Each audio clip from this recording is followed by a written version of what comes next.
All right, class, section 4.6, congruent triangles. So we're going to talk about what we can learn about congruent triangles once we know that they're congruent. So looking at this example, we have the question, is it possible to prove the triangles are congruent? So if we look at our two triangles, we see that they're both right angles, so we know that those right angles are congruent. We see those two sides that are marked congruent. Can we pull any other information from this? And yeah, we should be able to see that these two angles here are vertical angles. So they're congruent. So we can prove this triangle congruent. We have enough information there. If so, which postulate or theorem would we use? And we would use angle, side, angle. We use angle, side, angle. So we have angle, side, angle from either direction. They all match up. So we're able to prove them congruent. So then from there, we would need to write a congruent statement. So if I name my first triangle NMP,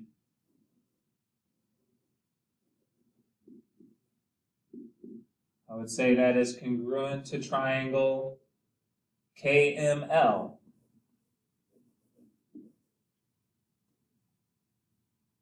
Now, what else can we conclude? Now we know the triangles are congruent. What else can we tell about these triangles? Well, what we can tell is that now that we know that they're congruent, we know all other parts of the triangle are also congruent. So we can conclude that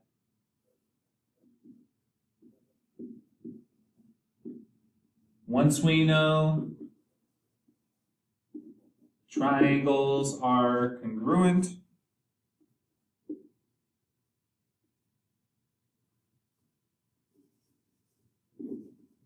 we know all parts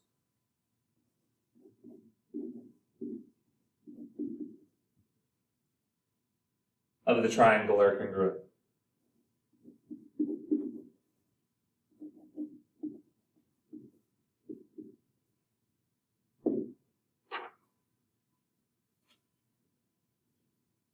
So we know all parts of the triangle are going to be congruent. So angle N or angle L and angle P, those are going to be congruent. Now we can say that NP and KL are congruent. All those sides, all those angles are congruent with their corresponding side or angle. And so that's using our congruent triangles. So once we can prove that two triangles are congruent, you know by the definition of congruent triangles that all pairs of corresponding parts are congruent, or all corresponding angles and sides must be congruent. And that theorem is called, just an abbreviation, CPCT, and what that stands for is corresponding parts of congruent triangles are congruent. That's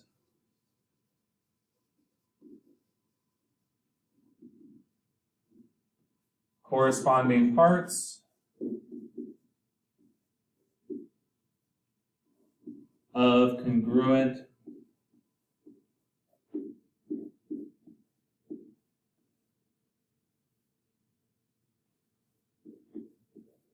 triangles. And you may see this also as CPCT and then a C at the end, which is just in there for corresponding parts of congruent triangles are congruent. But I'm okay with just CPCT. All right, so looking at these examples, we need to tell which triangles we can show are congruent, so we're going to write a congruent statement in order to prove the statement. And then what postulate or theorem would we use? So we have the statement, angle A is congruent to angle D. We can see on our picture that they're not marked, so that's what we're trying to prove. So we need to prove that the triangles are congruent. So I'm going to tell which triangle I'm going to prove is congruent. I'm going to use triangle ABC congruent to triangle DBC. This will also give us some good practice in writing congruent statements. Then looking at the triangle, what postulate or theorem can we use to prove these triangles congruent? We see AB congruent to DB, we see AC congruent to DC, and then we know BC is congruent to BC. So we have three sets of sides that are congruent, so we were able to prove that by side, side, side. And then, because we've proven the triangle's congruent, we know angle A is congruent to angle D by CPCT.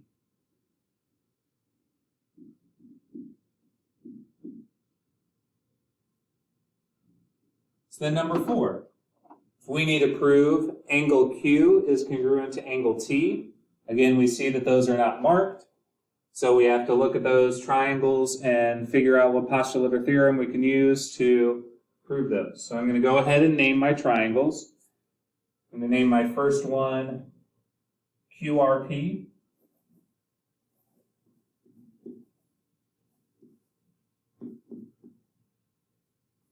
And if I use QRP, then I need to say TSP.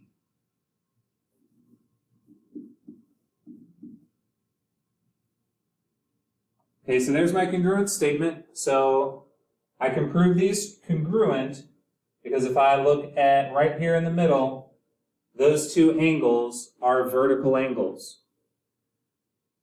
So we can always identify vertical angles as congruent, and like the previous one, we can always identify those sides that are shared with the reflexive property. Those are angles and sides that we don't have to have marked to know that they are congruent.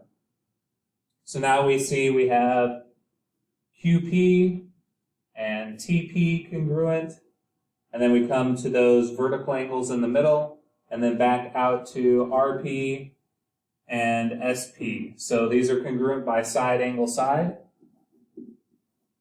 We have that angle included in between the two sides. And then, because we know they're congruent, we know corresponding parts of congruent triangles are congruent. So we know angle Q is congruent to angle T.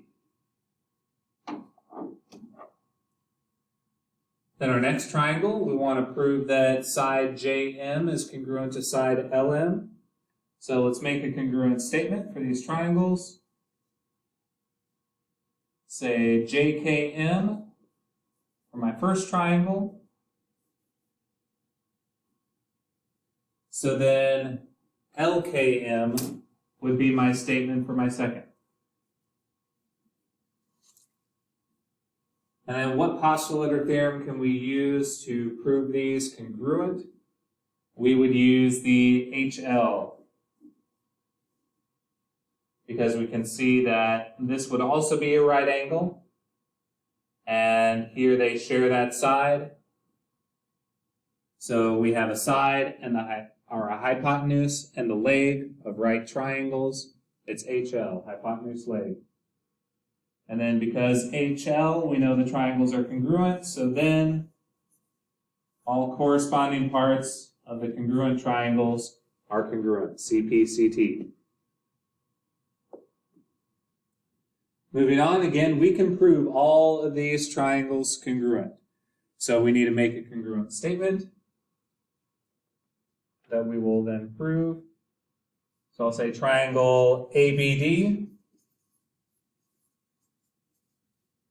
is congruent to triangle DCA.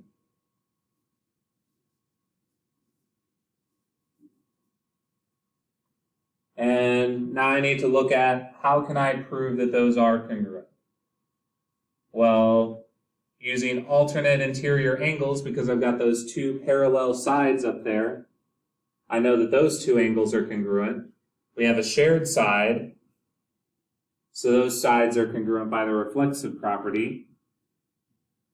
So now I have an angle, and a side. So I'm see my angle at B, my angle over here, and then my side in that order, angle, angle, side. And it's the same on the bottom triangle too. Starting at C, we have an angle, going over toward to D at CDA, we have an angle, and then our side. So because those triangles are congruent, then we know all corresponding parts of congruent triangles are congruent. So we know AC is congruent to BD. Then number 7, let's make a congruent statement.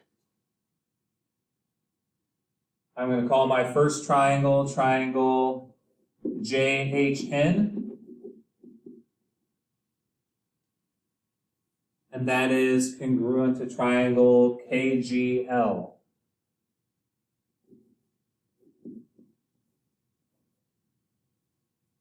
And matching up my vertices in the proper order. Look carefully at that to make sure you realize why those are all matched up. So do we have enough information here? Yes, we do. If you can kind of separate these two triangles in your mind, we should be able to see that we have an angle, and then a side. And same on the other triangle, angle, and then a side. I know I've got a bunch of circles there now, but we do have angle, side as our postulate or theorem to prove. And then because triangles are congruent, we know corresponding parts of congruent triangles are congruent. So we know JK is congruent to HJ, or GK is congruent to HJ. Then number 8, we want to prove QW congruent to TV. So looking at our triangles, let's make a congruent statement. I'll call my first triangle QVW. So it would be congruent to triangle VRT. Yes, VRT.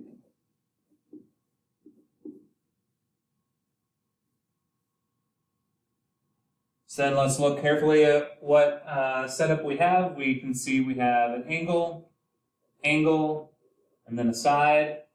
And we have that same thing, same order in our other triangle, angle, and a side. So we have angle, side again. And then because we know they're congruent triangles, we know corresponding parts of congruent triangles are congruent. And we know those sides are also congruent.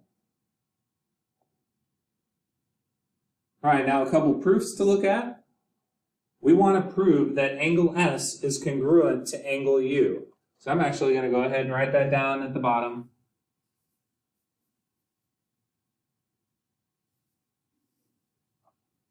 That's what we're working to prove. So we're not working to prove that the triangles are congruent. We will have to do that as part of this proof. But our end goal is just proving that angle S is congruent to angle U.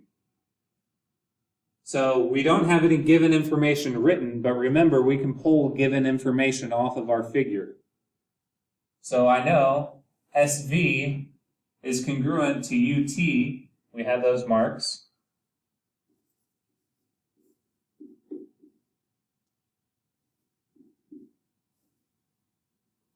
So that's given.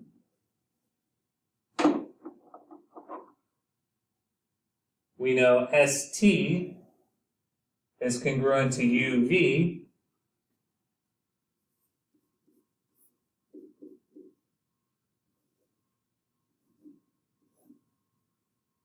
That was given to us. All right, so that was all of our given information. Now we just have a couple more statements to figure out, and then that final reason also.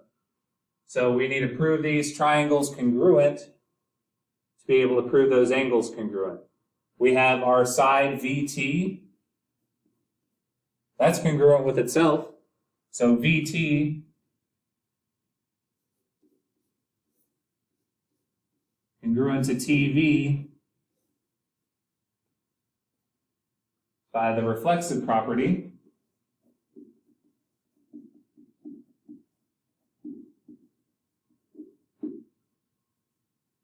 So So now we have three sets of sides. We know triangle VST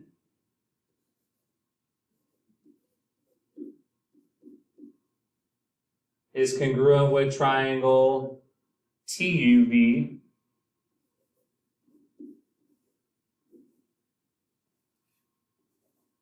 by side, side, side.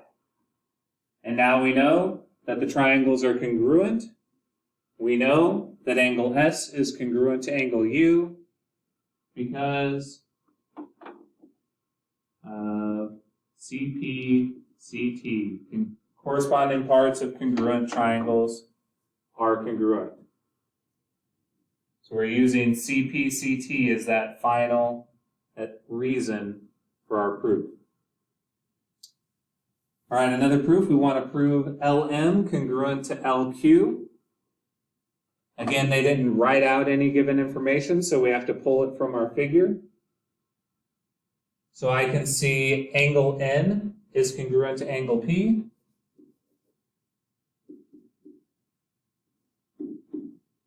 That's given.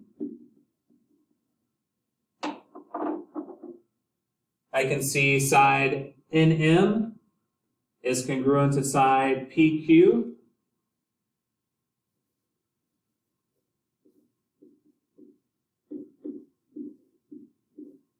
That's given.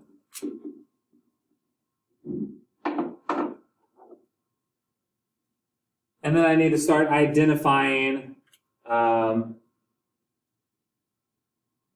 other information to finish out this proof. I should be able to identify my vertical angles here. So now because both of those are at the vertex L, we need to use three letters to name our angle. Name our angles. So if I name my first one NLM,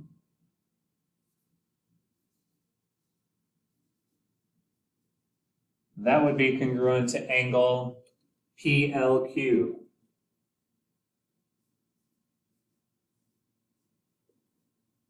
And we know that those are congruent because they are vertical angles.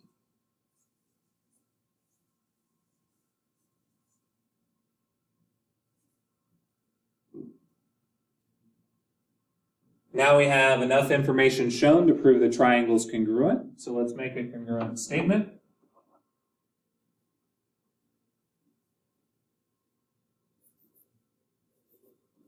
Triangle NLM is congruent to triangle PLQ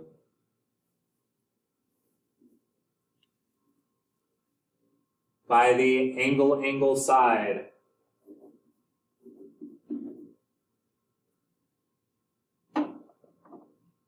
And now that I know my triangles are congruent, I can use my statement that we're trying to prove, LM congruent to LQ.